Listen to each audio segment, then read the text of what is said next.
ꯃꯛꯇꯗ ꯃꯌꯥꯝꯕꯨ ꯇꯔꯥꯝꯅ ꯑꯣꯛꯆꯕꯒ ꯂꯣꯏꯅꯅ ꯄꯥꯟꯊꯣꯏ ꯃꯉꯥꯡꯅ ꯏꯀꯣꯛꯅꯅ ꯈꯨꯔꯨꯝꯖꯔꯤ ꯉꯁꯤꯁꯨ ꯃꯌꯥꯝꯒꯤꯗꯃꯛꯇ ꯌꯥꯝꯅ ꯅꯨꯡꯉꯥꯏꯔꯕ ꯐꯨꯡꯒꯥꯋꯥꯔꯤ ꯑꯃ ꯑꯃꯨꯛ ꯄꯨꯗꯨꯅ ꯂꯥꯛꯆꯔꯤ ꯋꯥꯔꯤ ꯑꯁꯤꯕꯨ ꯊꯥꯕꯤꯔꯛꯄꯅ ꯆꯦꯡ ꯃꯤꯇꯩ ꯃꯊꯥꯏ ꯊꯥꯏꯅ ꯃꯇꯝ ꯑꯃꯒꯤ ꯋꯥꯔꯤꯅꯤ ꯃꯥꯂꯦꯝꯒꯤ ꯃꯐꯝ ꯑꯃꯒꯤ ꯈꯨꯡꯒꯪ ꯑꯃꯗ ꯊꯣꯛꯄ ꯌꯥꯝꯅ ꯉꯛꯄ ꯋꯥꯔꯤꯅꯤ ꯉꯁꯤꯁꯨ ꯃꯪꯂꯦꯝꯕꯤ ꯃꯤꯒꯤ ꯃꯌꯨꯝꯗ ꯆꯠꯇꯨꯅ ꯊꯕꯛ ꯁꯨꯔꯤ ꯃꯗꯨꯗꯒꯤ ꯐꯪꯂꯛꯄ ꯆꯦꯡ ꯍꯋꯥꯏ ꯈꯔꯗꯨꯅ ꯌꯨꯝꯗ ꯄꯨꯔꯛꯇꯨꯅ ꯃꯥꯒꯤ ꯃꯔꯥꯏꯕꯛ ꯊꯤꯔꯕ ꯃꯄꯨꯔꯣꯏꯕ ꯃꯪꯒꯤ ꯑꯃꯗꯤ ꯁꯣꯜꯂꯕꯤ ꯃꯅꯦꯝꯕꯣꯛꯇꯨꯒ ꯆꯦꯡꯗ ꯊꯣꯡꯗꯨꯅ ꯆꯥꯃꯤꯟꯅꯩ ꯃꯪꯂꯦꯝꯕꯤ ꯅꯪꯕꯨ ꯌꯥꯝꯅ ꯋꯥꯔꯕꯣ ꯅꯪꯒꯤ ꯄꯨꯟꯁꯤꯁꯦ ꯑꯩꯅ ꯍꯦꯛ ꯄꯨꯡꯃꯥꯡ ꯃꯥꯡꯍꯜꯂꯤꯗꯀꯣ ꯑꯩ ꯋꯥꯗꯤꯌꯦ ꯆꯥꯛꯇꯣ ꯍꯥꯟꯅ ꯒ꯭ꯌꯥꯟ ꯇꯥꯅ ꯑꯃꯨꯛꯇ ꯆꯥꯕꯤꯈꯣ ꯏꯃꯥ ꯆꯥꯛ ꯍꯥꯞꯄꯈꯣꯔꯥ ꯍꯥꯞꯄ ꯑꯅꯨꯗ ꯅꯣꯏ ꯑꯅꯤ ꯄꯨꯛ ꯊꯟꯅꯕ ꯆꯥꯎ ꯏꯃꯥꯗꯤ ꯄꯨꯛ ꯊꯜꯂꯦ ꯏꯃꯥ ꯍꯦꯟꯖꯥꯡꯁꯦ ꯌꯥꯝꯅ ꯍꯥꯎꯇ꯭ꯔꯕ꯭ꯔꯣ ꯍꯌꯦꯡꯗꯤ ꯏꯅꯦ ꯃꯨꯛꯇꯥꯅ ꯉꯥ ꯑꯌꯥꯏꯕ ꯌꯥꯝꯅ ꯂꯩ ꯄꯤꯔꯛꯀꯦ ꯍꯥꯏꯌꯦ ꯑꯗꯨ ꯄꯤꯔꯛꯑꯕꯗꯤ ꯈꯔ ꯍꯥꯎꯔꯅꯤꯗ ꯍꯦꯟꯖꯥꯡꯒꯤ ꯋꯥꯗꯤ ꯏꯃꯧꯅꯕꯨ ꯊꯣꯡꯂꯕꯗꯤ ꯉꯥ ꯌꯥꯎꯒꯦꯔꯥ ꯌꯥꯎꯔꯣꯏꯔꯥ 이하우다 하위다 아두마디 춤이마 ꯑꯩꯈꯣꯏ ꯃꯪꯂꯦꯝꯕꯤꯅ ꯊꯣꯡꯕ ꯆꯥꯛ ꯌꯦꯟꯁꯥꯡꯁꯦ 이하우다 하위 ꯑꯗꯨ ꯃꯪꯂꯦꯝꯕꯤ ꯑꯩꯁꯨ ꯊꯕꯛ ꯁꯨꯕ ꯆꯠꯄ ꯌꯥꯔꯅꯤ ꯈꯨꯔꯥ ꯆꯥꯎꯍꯟꯗ ꯑꯩꯅ ꯍꯥꯏꯃꯟꯕꯗꯒꯤ ꯍꯣꯏ ꯌꯥꯔꯅꯤ ꯍꯥꯏꯔꯦ ꯑꯗꯨꯅ ꯍꯧꯖꯤꯛꯇꯤ ꯅꯪꯁꯨ ꯃꯤꯒꯤ ꯃꯌꯨꯝꯗ ꯊꯕꯛ ꯁꯨꯕ ꯆꯠꯇ꯭ꯔꯕꯁꯨ ꯌꯥꯔꯅꯤ ꯀꯩꯅꯣ ꯍꯥꯏꯕꯤꯔꯤꯕꯗꯨꯕꯣ ꯈꯣꯡ ꯌꯦꯠꯇꯣ ꯑꯗꯨꯛ ꯆꯥꯎꯅ ꯄꯣꯝꯗꯅ ꯈꯣꯡ ꯊꯥꯡꯕ ꯐꯥꯎꯕ ꯉꯝꯗꯅ ꯂꯩꯔꯒ ꯊꯕꯛ ꯁꯨꯕ ꯆꯠꯄ ꯌꯥꯔꯅꯤꯕꯣ ꯈꯣꯡꯁꯤꯗꯤ ꯐꯗꯧꯕ ꯃꯥꯟꯗ꯭ꯔꯦ ꯑꯗꯨꯅ ꯈꯣꯡ ꯄꯣꯝꯕꯁꯦ ꯐꯕ ꯉꯥꯏꯔꯤꯉꯩꯗ ꯁꯤꯕꯅ ꯍꯥꯜꯂꯅꯤ ꯍꯥꯏꯍꯩꯗꯦꯗ ꯑꯗꯣ ꯊꯕꯛ ꯁꯨꯕꯗꯣ ꯆꯠꯄꯤꯒꯅꯨ ꯑꯩꯅ ꯉꯝꯅꯕ ꯑꯗꯨꯝ ꯁꯨꯔꯤꯕꯁꯤꯅꯤ ꯑꯃꯨꯛ ꯐꯠꯇ ꯅꯨꯡꯗ ꯊꯣꯛꯂꯕꯗꯤ ꯏꯃꯥꯒ ꯑꯩꯒ ꯀꯔꯤ ꯑꯣꯏꯍꯧꯒꯅꯤ ꯍꯥꯏꯕꯗꯣ ꯈꯔ ꯈꯟꯕꯤꯌꯨ ꯑꯗꯨꯕꯨ ꯃꯪꯂꯦꯝꯕꯤ ꯑꯩꯅ ꯅꯥꯔꯦ ꯍꯥꯏꯗꯨꯅ ꯌꯨꯝꯗ ꯁꯨꯝ ꯂꯩꯔꯒ ꯅꯪꯅ ꯃꯄꯥꯟ ꯊꯣꯛꯇꯨꯅ ꯊꯕꯛ ꯋꯥꯅ ꯁꯨꯝ ꯁꯨꯕꯗꯣ ꯑꯩꯗꯤ ꯀꯌꯥ ꯄꯥꯝꯗꯦꯅꯦ ꯍꯣꯏ ꯑꯩꯁꯨ ꯈꯪꯉꯤ ꯑꯗꯣ ꯈꯣꯡꯗꯨ ꯅꯥꯕ ꯐꯔꯒ ꯊꯕꯛ ꯁꯨꯕꯗ ꯆꯠꯄꯤꯌꯨ ꯍꯥꯏꯖꯕꯅꯤ ꯃꯇꯝꯗꯨꯗ ꯑꯩ ꯑꯃꯨꯛ ꯏꯃꯥꯒ ꯄꯣꯊꯥꯖꯒꯦ ꯍꯥꯏꯕ ꯃꯪꯂꯦꯝꯕꯤꯒ ꯃꯄꯨꯔꯣꯏꯕ ꯃꯪꯒꯤꯒꯒꯤ ꯃꯇꯧꯗꯨ ꯃꯃꯥꯗꯤ ꯅꯨꯡꯁꯤꯕꯁꯨ ꯐꯥꯎꯔꯤ ꯀꯞꯅꯤꯡꯕꯁꯨ ꯐꯥꯎꯔꯤ ꯑꯁꯨꯝꯅ ꯆꯌꯣꯜ ꯈꯔ ꯍꯧꯈ꯭ꯔꯦ ꯃꯪꯂꯦꯝꯕꯤ ꯍꯧꯖꯤꯛꯁꯨ ꯃꯤꯒꯤ ꯃꯌꯨꯝꯗ ꯊꯕꯛ ꯁꯨꯕ ꯆꯠꯂꯤ ꯅꯣꯡꯃꯗꯤ ꯃꯪꯂꯦꯝꯕꯤꯅ ꯌꯨꯝꯒꯤ ꯏꯁꯤꯡ ꯁꯣꯛꯄ ꯑꯔꯥꯞꯄꯗ ꯂꯩꯕ ꯂꯣꯛ ꯑꯃꯗ ꯃꯊꯟꯇ ꯆꯠꯂꯤꯉꯩꯗ ꯈꯨꯜꯒꯤ ꯃꯧ ꯅꯍꯥꯗ ꯆꯣꯞꯄ ꯅꯨꯄꯥ ꯃꯉꯥꯅ ꯃꯪꯂꯦꯝꯕꯤꯒꯤ ꯃꯇꯨꯡ ꯏꯟꯅꯔꯛꯇꯨꯅ ꯌꯥꯝꯅ ꯀꯔꯤꯝ ꯀꯊꯥꯏꯅꯕꯇ ꯅꯠꯇꯅ ꯀꯤꯍꯟ ꯈꯪꯍꯟꯕꯁꯨ ꯇꯧꯔꯝꯃꯤ ꯃꯁꯤ ꯍꯟꯗꯛꯀꯤꯁꯤꯅ ꯑꯍꯥꯟꯕꯁꯨ ꯅꯠꯇꯦ ꯃꯃꯥꯡꯗꯁꯨ ꯃꯪꯂꯦꯝꯕꯤꯅ ꯃꯊꯟꯇ ꯂꯩꯕ ꯇꯟꯖꯥ ꯌꯦꯡꯂꯒ ꯑꯣꯛꯇꯕ ꯅꯨꯄꯥꯁꯤꯡꯗꯨ ꯃꯪꯂꯦꯝꯕꯤꯗ ꯍꯦꯛ ꯍꯦꯛ ꯀꯤꯍꯟ ꯈꯪꯍꯟꯕ ꯇꯧꯔꯝꯃꯤ ꯅꯨꯄꯥꯁꯤꯡꯗꯨꯅ ꯃꯪꯂꯦꯝꯕꯤ ꯋꯥꯔꯤ ꯑꯃꯗ ꯁꯥꯁꯤ ꯉꯥꯏꯈꯣꯅꯦ ꯉꯥꯏ ꯋꯥꯔꯤꯁꯤ ꯇꯥꯗ꯭ꯔꯣ ꯃꯤꯒꯁꯨ ꯂꯩꯕ꯭ꯔꯥ ꯀꯥꯏꯅ ꯂꯩꯗꯅ ꯃꯃꯥꯏꯁꯤ ꯌꯦꯡꯂꯤꯅꯦ ꯏꯁꯤꯡ ꯀꯣꯟꯗꯣ ꯊꯝꯃꯨ ꯋꯥꯔꯤ ꯁꯥꯁꯤ ꯑꯩ ꯈꯔ ꯊꯨꯔꯦ ꯏꯕꯨꯡꯁꯤꯡ ꯑꯩꯒꯤ ꯂꯝꯕꯤ ꯊꯠꯄꯤꯒꯅꯨ ꯅꯪꯒꯤ ꯂꯝꯕꯤ ꯊꯥꯗꯣꯛꯀꯦ ꯑꯩꯈꯣꯏ ꯃꯉꯥꯁꯤꯒꯤ ꯃꯅꯨꯡꯗ ꯅꯪꯅ ꯄꯥꯝꯕ ꯅꯨꯄꯥ ꯑꯃ ꯍꯥꯏꯔꯝꯃꯨ ꯑꯗꯨ ꯑꯣꯏꯔꯗꯤ ꯂꯝꯕꯤ ꯊꯥꯗꯣꯛꯀꯦ ꯍꯥꯏꯗ꯭ꯔꯗꯤ ꯃꯝꯂꯕ ꯐꯥꯎꯕ ꯅꯪ ꯐꯥꯔꯒ ꯊꯝꯗꯣꯏꯅꯦ ꯃꯣꯏ ꯃꯔꯤ ꯑꯗꯨꯅ ꯍꯥꯏꯍꯧꯔꯣꯏ ꯃꯪꯂꯦꯝꯕꯤ ꯉꯁꯤꯗꯤ ꯅꯪꯕꯨ ꯀꯟꯕꯤꯅꯕ ꯂꯝꯕꯤꯁꯤꯗ ꯃꯤ ꯑꯃꯠꯇ ꯎꯗꯦ ꯑꯗꯨꯒꯅꯦ ꯍꯟꯗꯛꯀ ꯀꯔꯤꯒꯨꯝꯕ ꯅꯪꯅ ꯈꯨꯜꯒꯤ ꯑꯍꯟꯗꯒ ꯑꯩꯈꯣꯏꯒꯤ ꯃꯔꯝꯗ ꯇꯥꯛꯑꯕ ꯅꯄꯨꯔꯣꯏꯕ ꯑꯅꯥꯕ ꯈꯣꯡꯇꯦꯛꯇꯣ ꯍꯥꯠꯇꯣꯛꯑꯦ ꯈꯪꯉꯨ ꯑꯗꯨꯒ ꯅꯪꯕꯨ ꯑꯩꯈꯣꯏꯅ ꯅꯝꯗꯅ ꯂꯧꯒꯅꯤ ꯀꯔꯤꯅꯣ ꯏꯕꯨꯡꯅ ꯍꯥꯏꯔꯤꯕ ꯋꯥꯗꯨꯕꯣ ꯑꯩꯁꯦ ꯌꯨꯝ ꯄꯥꯜꯂꯕꯤ ꯏꯄꯨꯔꯣꯏꯕ ꯂꯩꯔꯕꯤꯅꯦ ꯍꯥꯏꯕꯁꯤ ꯍꯦꯛ ꯍꯦꯛ ꯀꯥꯎꯕꯤꯕ꯭ꯔꯥ ꯅꯣꯏꯅ ꯑꯩꯉꯣꯟꯗ ꯁꯨꯃꯥꯏꯅ ꯍꯦꯛ ꯍꯦꯛ ꯇꯧꯔꯤꯁꯤ ꯅꯣꯏꯒꯤ ꯃꯈꯥ ꯍꯥꯏꯔꯛꯇ꯭ꯔꯁꯨ ꯌꯥꯔꯦ ꯅꯪꯅ ꯍꯥꯏꯗꯣꯏꯗꯣ ꯅꯣꯏꯒꯤ ꯅꯆꯜꯅꯁꯦ ꯅꯨꯄꯤ ꯑꯉꯥꯡ ꯂꯩꯇ꯭ꯔꯣ ꯃꯣꯏꯗ ꯅꯣꯏꯅ ꯑꯩꯉꯣꯟꯗ ꯇꯧꯔꯤꯕ ꯁꯨꯃꯥꯏꯅ ꯃꯤꯅ ꯇꯧꯔꯗꯤ ꯅꯨꯡꯉꯥꯏꯒꯗ꯭ꯔꯣ ꯁꯤ ꯍꯥꯏꯗꯣꯏ ꯅꯠꯇ꯭ꯔꯣ ꯍꯥꯏ ꯑꯩꯈꯣꯏꯗꯤ ꯅꯪꯕꯨ ꯅꯨꯡꯁꯤꯕꯒꯤ ꯅꯨꯡꯉꯥꯏꯇꯗꯅ ꯂꯧꯕꯤꯒꯦ ꯅꯨꯡꯉꯥꯏꯅ ꯊꯝꯕꯤꯒꯦ ꯍꯥꯏꯕꯅꯤꯅꯦ ꯅꯄꯨꯔꯣꯏꯕ ꯐꯪꯉꯤ ꯁꯣꯟꯖꯨꯅꯕ ꯑꯅꯥꯕ ꯑꯃ ꯑꯣꯏꯁꯤꯜꯂꯦ ꯅꯆꯥꯁꯨ ꯌꯥꯎꯔꯣꯏ ꯅꯅꯦꯝꯕꯣꯛꯀ ꯅꯄꯨꯔꯣꯏꯕꯒꯗꯣ ꯊꯥꯛꯅꯕ ꯍꯣꯠꯅꯕꯗ ꯐꯖꯈ꯭ꯔꯕ ꯅꯁꯛꯇꯨꯁꯨ ꯃꯥꯡꯂꯅꯤ ꯂꯣꯏꯔꯅꯤ ꯑꯗꯨꯅ ꯑꯩꯈꯣꯏꯅ ꯍꯥꯏꯕꯤꯌꯣ ꯅꯨꯡꯉꯥꯏꯅ ꯊꯕꯛ ꯁꯨꯗꯅ ꯂꯩꯖꯧ ꯍꯥꯏꯕꯅꯤꯅꯦ ꯐꯖꯅ ꯍꯥꯏꯕ ꯌꯥꯗ꯭ꯔꯒꯅ ꯅꯪ ꯐꯥꯔꯒ ꯂꯧꯔꯣ ꯍꯥ ꯃꯃꯤꯠꯀꯁꯤ ꯈꯥꯅ ꯌꯦꯡꯂꯛꯏꯅꯦ ꯃꯁꯤ ꯃꯈꯨꯗꯥꯡꯁꯤ ꯇꯥꯞ ꯂꯥꯎꯅ ꯃꯪꯂꯦꯝꯕꯤꯅ ꯈꯨꯄꯥꯛꯅ ꯅꯨꯄꯥꯗꯨꯗ ꯄꯥꯛ ꯂꯥꯎꯅ ꯊꯥꯔꯛꯏ ꯑꯇꯩ ꯅꯨꯄꯥ ꯃꯔꯤꯗꯣ nupa amadudha yenglaga kanna noksili. Mi isitaba. Nangumana ai khudang paibiyaba nupi manbra isa. Namaidudha tin sisilawra. Maru, kaisu unataba mina ay nupi amana kupang na than kiba sidi ikai he. Ngasi fawbada. Ay ngonda, ay gi ima ipa na fawa kupang na siya aman tharaktabane. Aduga mina ay nupi nang na ay gi ima ida kupang na tharaklaba ko. Iyo. Moy mari aduna. Ima ipa na kupang na amok fawa tharakrasu. Nang ay koy di mina toy na ado thabire, phupire, natra. Nupa amaduna. Mani maru. Ima ipa na ikoy siya. Pikling ay da. Puraga warak piram labadi. Ay koy na ngasi oktaba mi amamang oyram liba siya. Oyram daba siya. Hoy maru. Ado manglimbi di siya krene. Ha. Hera. Mo na sinda na kayam sang na sinda na da. Ngasi di manglimbi siya. Ay na paraga laro daba ni he. Ado oira di tanaro da na. Ay karay da siya gani. Helay. Nasawa pataba mi sing dagi amuk takan biyo ba? Kaya da kan na chili ba na ni masigi na pishi ba? Helay. Nasawa utakan biyo. Ada. Ising sopi na pikara dilay. Mo'y gimaragda hekta siya silaki. Napa mga do na.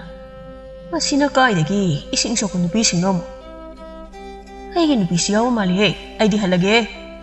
Napa ama do na mo. Hera. Lakjak siya da. Ada mo manglembi eh. Nang ay na husik paraga law draso. Horal na midang oira baso. Ay na nang soy na paraga law gani he.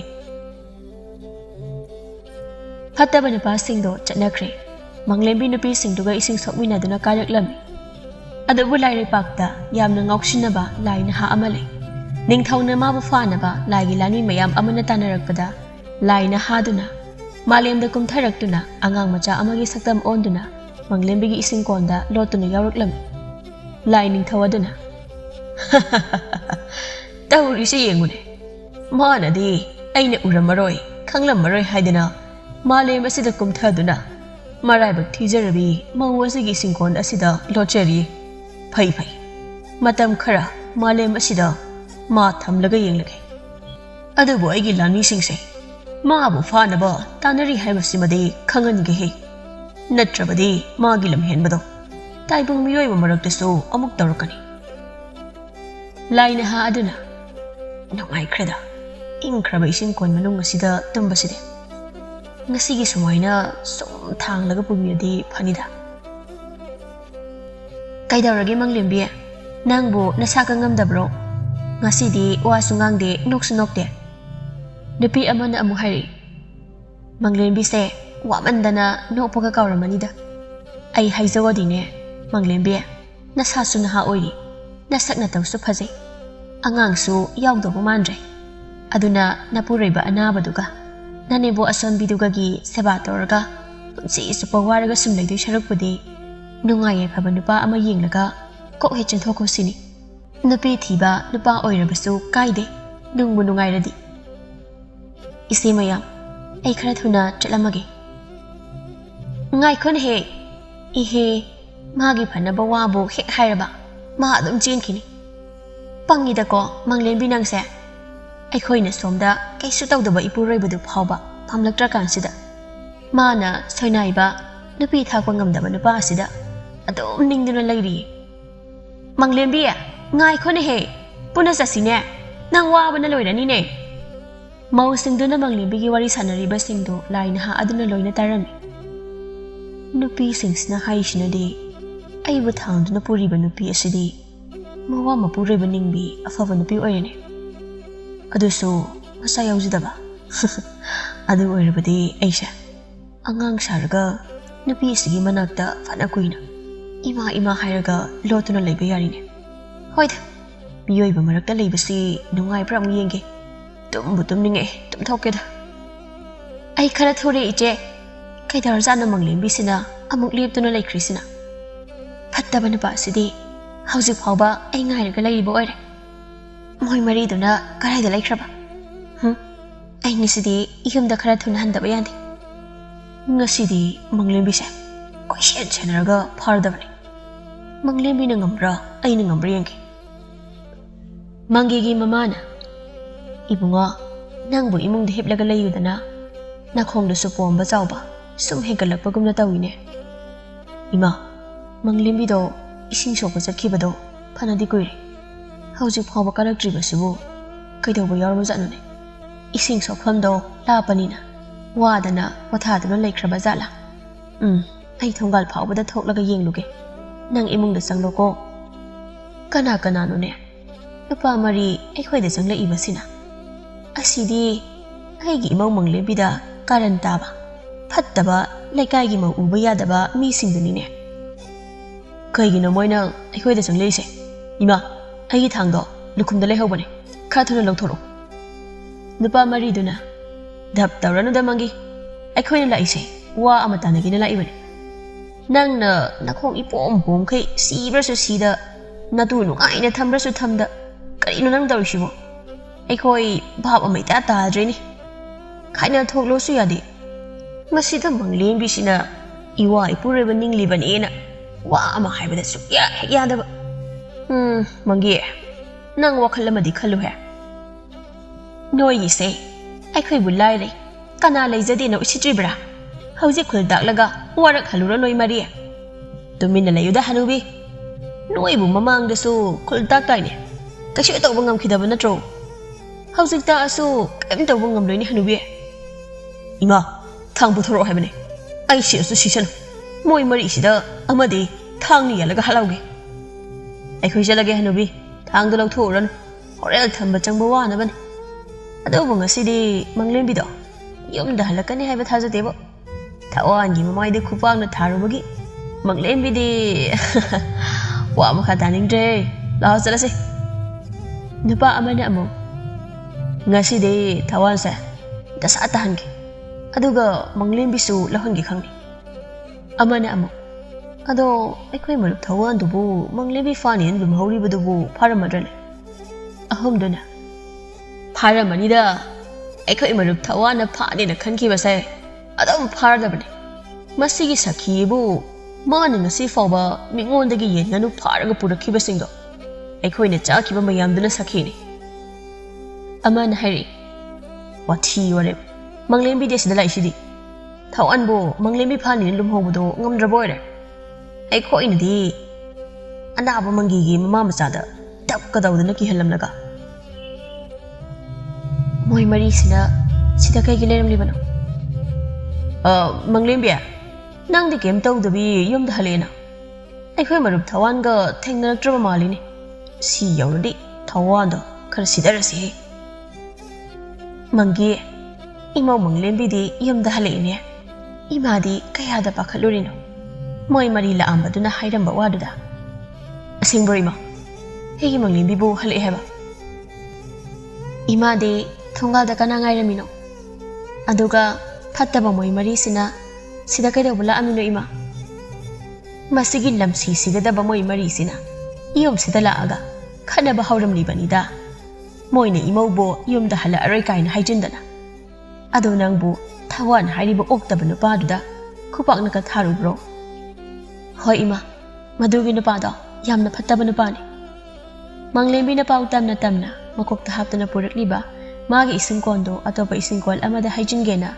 Thangda duna chep thairak pada laina hado nungai na tamlam badagi makeup khangthok tholak tuna khangboi lakboi lauraga tari oi riba phibam duda manglem biso khangduna kana laurami laina ha aduna ima karaidan ai bom hidol isiba manglem bi kana gi angang no siba tari ni ising dagi hana lakhalu ni kari no ne tawri ba mataw siba ima sibo kana angang no Aina kamay na kang doy nun he, nang napuraklaga. Angang do, ang saswali ni. Piya kang ba amanahana among ta konsenbiyo ni nang bo. Siyo na ba di, kesin na raki. Ima inge. Lain hado na imahay na kawrag pa dada, manglembi do kapay. Ay mo da, imahay na kawri. Asok no siba angang sibo, kanagi angang no. Ado ka mataw ka na, ay kising konsida yaron liba no. Sida pura une, ay sa mong tapang gini. Angang si, yam na nung sini he. Abo, manggi, ay ngonda abo kawrain he. How isu ai muk ta pam ge habani ni mang lembi nang bo yam tu nuksi habani se pammo nupa ni ne thok lu nuksi khreda ibungo engon da so pa ba haina kaur udana pa ba hai mang lembi engon da so pa ba haina kaur in he si yoradi imung da pasin si mina ukrabadi lauga heklani lining thawaduna masigi angang sina tawisi yengune kum hai yengeda phattaba nupa singduna imaugi ising kon sida angang se mengon dagi hura leklaga thawain ki hapsala ibazalo adudi thajade ising kon sidi ngasigi aigi khutagi sugen hendi lok aduda aini ising sokpada angang se yawrapo iramdagu male ima ising sokpada nga macha hangoi macha yawrakpadi thengnare angang yawrakpasidi ngasigi sina ahanbani ko mangi nangbuna khongdo hena pongkhalani tapna changune he yani ma manglembe angangi hongdong na ba phirosu amata leite ai khudai segai buse amuka segai raga angangi phuri lama sembiru launi karigi khudai segai bana isagi mafi marol semdaino ai kana daino sen khara puraga isagi mafi marol leibiruge ima ai sele he ngai khone he manglembi nangbo he chen khre ne he horel mama mapa amula aga angang se pukhrabadi isagi imoga se ngau batare ni tawri se ima angang se chaklang mama line kai bizani adudi chaphu do bo chak yawi bazala amukta ko laga yengi moi mungsidi yamnu sijani ne habok sina chaphu da chak ko tai tawri se chak bo mata yaw do ba malida ngasi ayuk so ai khoi gi chak thong de ko oh isu se yum sida he lak jabaga chara hen ba tarabrane ima kaidorge chak sidam ama phabu lei trabo mangi chaphu se chak maru ama phabu paktre ne abok sidi chaphu se ko laga kaptuna leikrene si yorbade ekdam sinarage isa sidi waraba mali tumkrene ima angang tumkre adudi angang tumlingai tuda ima kana dagino angang na sana ba kari kari no amukta hanglukige ko lining thawaduna aigi line ha se minung sidi leidi leibani se magi bo lam henba ngaushina basigi wani adubu yenglage mana marai buk thiraba imung sigi kari tabu ngambage haibado somdana manglembi do angang adugi mafi maro leina ba yumthong khudingi selpu ba changlami adubu kana amatana piraklamde aduga ngasagi mi phattaba manglembi na khupang na thakiba thawan hairiba nupa adudi manglembi bu question senari haibase manglembi di pungkaw kaw thoklam matam su phana thengjelakle mamni ba matam haido oire manglembi di sen amata pirak tabana lambi gi matai amada kaptuna leikre thawan oh tanja se manghalarek manglembi na kaplingai shida tung lomdai masul se tap laun hekta mesilaga pharaga ai labu ki sanglen da pukrake ai bu angang tuki kari mata pudana yom da hanjalagadrane yom yoraga angang duna mabuk lamlak lagana ai na kari amuk bijagani he lai kari changyeng no na cha lai rabi da tawiri basibo phattaba thawana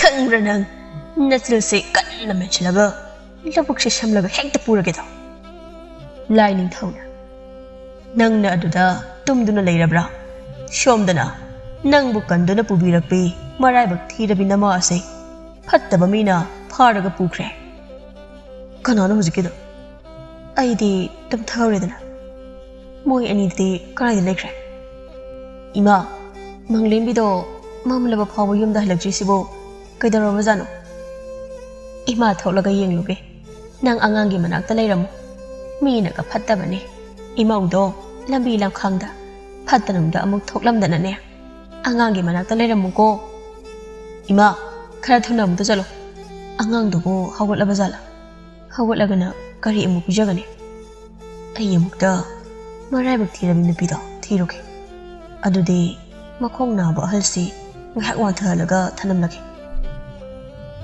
ꯂꯥꯏꯅ ꯍꯥꯗꯨꯅ ꯃꯪꯒꯤꯗꯨ ꯋꯥꯟꯊꯍꯜꯂꯒ ꯐꯃꯨꯡꯗ ꯄꯨꯁꯤꯟꯗꯨꯅ ꯊꯝꯂꯝꯃꯤ ꯑꯗꯨꯒ ꯃꯪꯂꯦꯝꯕꯤꯒꯤ ꯃꯥꯏꯀꯩ ꯌꯦꯡꯗꯨꯅ ꯌꯥꯝ ꯊꯨꯅ ꯌꯨꯝꯗꯒꯤ ꯊꯣꯛꯂꯛꯂꯝꯃꯤ ꯁꯣꯝꯗꯅ ꯊꯋꯥꯟꯅ ꯃꯪꯂꯦꯝꯕꯤꯗꯨ ꯃꯆꯤꯜ ꯃꯦꯟꯗꯨꯅ ꯊꯥꯡꯗꯨꯅ ꯄꯨꯔꯛꯄꯗ ꯃꯪꯂꯦꯝꯕꯤꯁꯨ ꯒ꯭ꯌꯥꯟ ꯃꯥꯡꯂꯝꯃꯤ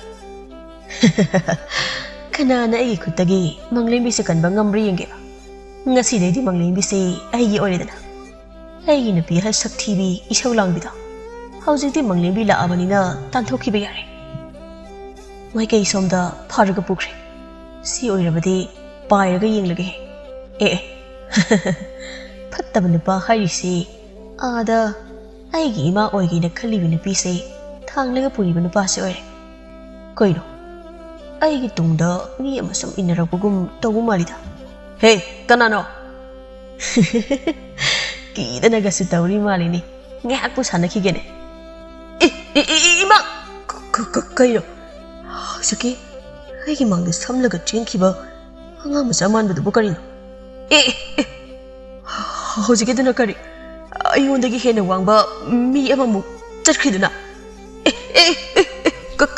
ꯀꯔꯥꯡꯗ ꯀꯩꯅꯣꯝ ꯂꯩꯈ꯭ꯔꯦ ꯁꯤ ꯌꯧꯔꯗꯤ ꯑꯩ ꯏꯁꯥ ꯏꯊꯟꯗ ꯄꯥꯈꯪꯗ ꯈꯪꯂꯒ ꯁꯤꯕꯅ ꯍꯥꯜꯂꯅꯤ ꯑꯗꯨꯅ ꯃꯪꯂꯦꯝꯕꯤꯁꯦ ꯊꯝꯂꯒ ꯊꯥꯡꯁꯦ ꯁꯠꯇꯣꯛꯂꯒꯦ ꯍꯦ ꯀꯅꯥꯅ ꯅꯇꯤꯛ ꯂꯩꯔꯗꯤ ꯑꯩꯒꯤ ꯃꯥꯡꯗ ꯊꯣꯛꯂꯛꯎꯗꯅ ꯊꯥꯡꯁꯤꯅ ꯁꯔꯦꯡ ꯁꯦꯝꯕꯗꯧꯅ ꯃꯇꯨꯞ ꯃꯇꯨꯞ ꯁꯦꯝꯊꯒꯦꯅꯦ ꯃꯑꯣꯡꯒꯗꯤ ꯃꯥꯜꯂꯤꯅꯦ ꯁꯤ ꯌꯧꯔꯗꯤ ꯑꯩꯒꯤ ꯏꯃꯥ ꯃꯪꯂꯦꯝꯕꯤꯒꯤ ꯁꯛꯇꯝ ꯑꯣꯜꯂꯒ ꯍꯦꯛꯇ ꯅꯩꯔꯒꯦ ꯊꯥꯡ ꯄꯟꯕꯗꯩ ꯀꯤꯔ ꯃꯥꯜꯂꯤꯅꯦ ꯇꯨꯃꯤꯟꯅ ꯂꯩꯈ꯭ꯔꯦꯅꯦ ꯑꯩꯒꯤ ꯃꯥꯡꯗ ꯊꯣꯛꯇ ꯊꯣꯛꯂꯛꯑꯣ ꯊꯥꯡꯁꯤꯅ ꯍꯦꯛ ꯌꯥꯟꯕ ꯉꯝꯗ꯭ꯔꯕ ꯑꯩ ꯊꯋꯥꯟ ꯅꯠꯇꯦ ꯈꯪꯉꯣꯏ ꯁꯤ ꯌꯧꯔꯗꯤ ꯃꯪꯂꯦꯝꯕꯤꯁꯦ ꯑꯃꯨꯛ ꯊꯥꯡꯗꯨꯅ ꯁꯪꯂꯦꯟꯗ ꯄꯨꯁꯤꯟꯈ꯭ꯔꯒꯦ ꯂꯥꯏꯅ ꯍꯥ ꯑꯗꯨꯅ 이봉 타완 이마 끊어너 이 망렘비야 낭 오래 ngaiko nang manglembi oiradi aina pharga puriba nupisina kana adusu manglembi ne aisu manglembi ne lao sanglenda sanglase pairakan manglembi bu ani subu yabrane yai kaino mana wanthabi manglembi aina wanthadabi manglembi ne lao 상례인데 짱가세 하이버니 아이고 ngasi ganja thalakprane thaktida aduga karigino aina manglembi ani urisina nadaw yari banine nangna manglembi ama pamlambado haujikti ani phangledana law law sanglende sanglasi laining thawaduna masigi angangsina tawrisi yengune lairi pak tamana thaba currency malim sida sodum tarine kaisu kaide fattaba mide taba karandudi aini yai he pairakano haibani ne aibu chilhobana phadoirane nangbo aigi khudang paiba yamna pamjadaine se aina paiba talasu aigi khudang sa nang payu se payu haibani he kana lege ayu to kan biu karigi kanba mawa ma pure bele rebin pibu nang na pharaga mapun simang khan ge tawba nang asidi loredana laula nang yamna sanglen pam dai law khong jinggan khong thalo manglembi ai lali manglembi ai matang manau nang wanda kem tawra se sak phabu halari ai bunda thado ai ngonda na trabasu nang na pi atai dadi tawni ne ha tawr ai gi na pi da phaba ai han yangjar manglembi ai thado line haduna manglembi gi saktamda thawanbu labugi sanglenda pusilaga taptaba makai phudatlaga sanglenda pang tinglaga thanam aduga line hado magi asengba saktamda onduna manglembi bu yumda puraklaga mamada sinaram aduga amu angang onduna mangi gi manakta hitlami mangi su gyan taraktuna angang adubu yenglami manglembi su gyan taraktuna ingangakna imungda mamaga changlaklam hangang sidi hauji phawu tumlamidana ima manglembi tabra ina kauri se manglembi dubu hala abasala aduga ina famung sida matau karamna tumlamliba tare law imungda changsi hauji ki nupana hado yamna phai magumba mi se yamna tangkhre ima ꯑꯩ ꯒ꯭ꯌꯥꯟ ꯃꯦꯟ ꯑꯃꯠꯇ ꯇꯥꯗ꯭ꯔꯦ ꯑꯗꯨꯒ ꯅꯍꯥꯗꯨꯅ ꯄꯤꯔꯝꯂꯤꯕ ꯂꯐꯣꯏ ꯁꯪꯒꯣꯝ ꯑꯉꯥꯡꯒꯤ ꯐꯤꯔꯣꯜꯗ ꯅꯠꯇꯅ ꯆꯦꯡꯁꯨ ꯄꯤꯔꯝꯂꯤꯕꯁꯤꯕꯨ ꯃꯪꯂꯦꯝꯕꯤ ꯂꯥꯛꯑꯕ ꯃꯥꯜꯂꯤꯅꯦ ꯑꯉꯥꯡ ꯐꯤꯔꯣꯜ ꯄꯨꯔꯛꯑꯕ ꯖꯥꯠꯂꯣ ꯃꯪꯂꯦꯝꯕꯤ ꯏꯃꯥ ꯁꯤꯗ ꯂꯥꯎꯅꯦ ꯂꯥꯛꯑꯣ ꯂꯥꯛꯑꯣ ꯏꯃꯥ ꯍꯥꯏꯒꯦ ꯃꯪꯒꯤ ꯑꯉꯥꯡ ꯇꯨꯝꯂꯤꯕ꯭ꯔꯥ ꯐꯔꯦ ꯐꯔꯦ ꯇꯨꯝꯖꯔꯕꯗꯤ ꯍꯧꯖꯤꯛꯀꯤ ꯅꯍꯥꯗꯨꯅ ꯍꯥꯏꯕꯗ ꯅꯪꯁꯦ ꯑꯉꯥꯡꯒꯤ ꯐꯤꯔꯣꯜ ꯂꯩꯅꯅꯕ ꯌꯨꯝꯊꯣꯡ ꯈꯨꯗꯤꯡꯒꯤ ꯁꯦꯟ ꯍꯪꯂꯝꯃꯤ ꯍꯥꯏ ꯑꯗꯨꯕꯨ ꯀꯅꯥꯃꯠꯇꯅ ꯄꯤꯕꯤꯔꯛꯇꯕꯗꯒꯤ ꯂꯝꯕꯤꯒꯤ ꯁꯤꯗꯥꯏꯗ ꯀꯞꯇꯨꯅ ꯂꯩꯕꯗꯣ ꯅꯨꯄꯥꯗꯨꯅ ꯎꯔꯕ ꯃꯥꯜꯂꯤ ꯑꯗꯨꯗ ꯅꯨꯡꯉꯥꯏꯇꯗꯅ ꯄꯣꯠ ꯃꯌꯥꯝꯁꯦ ꯂꯧꯕ ꯆꯠꯂꯤꯉꯩꯗ ꯐꯠꯇꯕ ꯀꯔꯤ ꯊꯋꯥꯟ ꯍꯥꯏꯕꯗꯨꯅ ꯏꯃꯧꯁꯦ ꯐꯥꯔꯒ ꯄꯨꯔꯨꯔꯕ ꯃꯥꯜꯂꯤꯅꯦ ꯃꯗꯨꯗ ꯅꯍꯥꯗꯨꯅ ꯇꯥꯟꯅꯔꯒ ꯏꯃꯧꯕꯨ ꯀꯠꯂꯒ ꯊꯋꯥꯟꯗꯣ ꯐꯨꯔꯒ ꯋꯥꯔꯛꯂꯕ ꯃꯥꯜꯂꯤꯅꯦ ꯋꯥꯔꯤꯁꯤꯕꯨ ꯀꯔꯤꯅꯣ ꯏꯃꯥ ꯀꯅꯥꯒꯤ ꯅꯍꯥꯅꯣ ꯑꯗꯨꯒ ꯊꯋꯥꯟꯅ ꯑꯩꯒꯤ ꯃꯪꯂꯦꯝꯕꯤꯕꯨ ꯐꯥꯔꯒ ꯄꯨꯏ ꯍꯥꯏꯕ 이야ꯊꯋꯥꯟꯗꯣ ꯈꯪꯒꯅꯤꯗꯅ ꯈꯣꯡꯁꯤ ꯌꯥꯗ꯭ꯔꯕꯁꯨ ꯃꯥꯕꯨꯗꯤ ꯑꯩꯅ ꯍꯥꯠꯀꯅꯤꯍꯦ ꯑꯃꯨꯛꯇ ꯄꯣꯊꯥꯕꯤꯈꯣꯗ ꯑꯉꯥꯡꯗꯣ ꯍꯧꯒꯠꯂꯛꯑꯅꯤ ꯁꯤ ꯌꯧꯔꯕꯗꯤ ꯑꯩ ꯍꯧꯒꯠꯂꯒ ꯅꯤꯡꯉꯥꯏ ꯇꯧꯕ ꯍꯧꯔꯒꯦ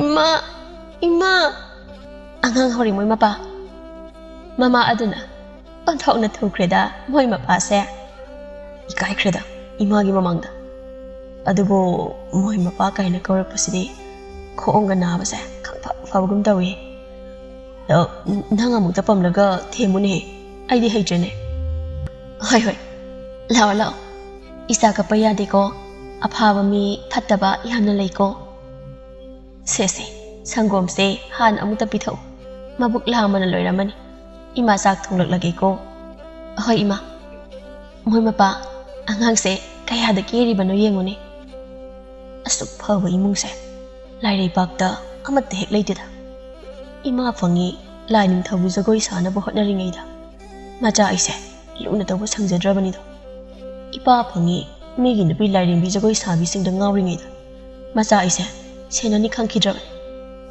ꯑꯗꯨꯒꯤ ꯍꯥꯏꯔꯨꯔꯒꯗꯤ ꯁꯤꯗꯅ ꯌꯥꯝꯅ ꯐꯩꯗ ꯂꯥꯏ ꯅꯍꯥꯗꯨꯅ ꯃꯪꯂꯦꯝꯕꯤꯒ ꯃꯪꯒꯤꯒꯗ ꯀꯦꯗꯨꯅ ꯅꯨꯡꯁꯤꯅꯕ ꯇꯧꯕ ꯃꯇꯧ ꯑꯗꯨꯗ ꯃꯪꯂꯦꯝꯕꯤꯒ ꯃꯪꯒꯤꯒꯗꯤ ꯇꯨꯝꯈꯤꯗ꯭ꯔꯦ ꯂꯥꯏ ꯅꯍꯥꯗꯨꯒ ꯑꯍꯤꯡ ꯆꯨꯞꯄ ꯁꯥꯟꯅꯗꯨꯅ ꯂꯩꯈ꯭ꯔꯦ ꯅꯣꯡꯉꯥꯟꯕꯒꯗꯤ ꯈꯨꯜ ꯂꯩꯀꯥꯏ ꯌꯥꯌꯥ ꯂꯥꯡꯅꯔꯝꯃꯤ ꯊꯋꯥꯟꯗꯣ ꯃꯥꯒꯤ ꯂꯧꯕꯨꯛꯀꯤ ꯁꯪꯂꯦꯟꯗ ꯉꯥꯎꯔꯤ ꯐꯩꯔꯤ ꯇꯧꯔꯒ ꯄꯥꯡ ꯇꯤꯡꯂꯒ ꯂꯩꯔꯝꯃꯦꯅ ꯅꯨꯃꯤꯠꯇꯨꯗꯒꯤ ꯊꯋꯥꯟ ꯃꯔꯣꯜ ꯃꯔꯤ ꯒ꯭ꯌꯥꯟ ꯃꯦꯟ ꯇꯥꯗꯅ ꯑꯗꯨꯝ ꯂꯩꯈ꯭ꯔꯦ ꯃꯪꯂꯦꯝꯕꯤꯒꯤ ꯏꯃꯨꯡꯁꯨ ꯂꯥꯏ ꯅꯍꯥ ꯑꯗꯨ ꯂꯥꯛꯄꯗꯒꯤ ꯆꯥꯕ ꯊꯛꯄ ꯋꯥꯠꯇꯅ ꯅꯨꯡꯉꯥꯏꯔꯝꯃꯤ ꯈꯨꯜꯒꯤ ꯃꯤꯁꯤꯡꯅꯁꯨ ꯑꯉꯥꯡ ꯑꯗꯨꯒꯤ ꯃꯇꯥꯡꯗ ꯀꯔꯤꯁꯨ ꯍꯥꯏꯅꯔꯝꯗꯦ ꯍꯦꯟꯅ ꯑꯗꯨꯝ ꯂꯩꯀꯥꯏ ꯃꯤꯁꯤꯡꯅ ꯑꯉꯥꯡꯒ ꯃꯪꯂꯦꯝꯕꯤꯒꯗꯣ ꯅꯨꯡꯁꯤꯕꯤꯔꯝꯃꯤ ꯅꯣꯡꯃꯗꯤ ꯂꯥꯏ ꯑꯉꯥꯡ ꯑꯗꯨꯅ ꯏꯄꯥ ꯃꯪꯒꯤꯒꯤ ꯃꯈꯣꯡꯁꯦ ꯅꯥꯕ ꯐꯍꯜꯂꯒꯦꯗ ꯑꯩ ꯌꯦꯡꯕꯁꯨ ꯉꯝꯂꯛꯇ꯭ꯔꯦ ꯑꯗꯨꯗꯤ ꯀꯩꯗꯧꯁꯤꯒꯦ ꯑꯩ ꯃꯥꯏꯕ ꯑꯃꯒꯤ ꯁꯛꯇꯝ ꯂꯧꯗꯨꯅ ꯌꯨꯝꯁꯤꯗ ꯂꯥꯛꯁꯤꯟꯅꯔꯒꯦ ꯑꯗꯨꯒ ꯄꯥꯕꯒꯤ ꯈꯣꯡ ꯑꯄꯣꯝꯕꯁꯦ ꯐꯍꯜꯂꯝꯂꯒꯦ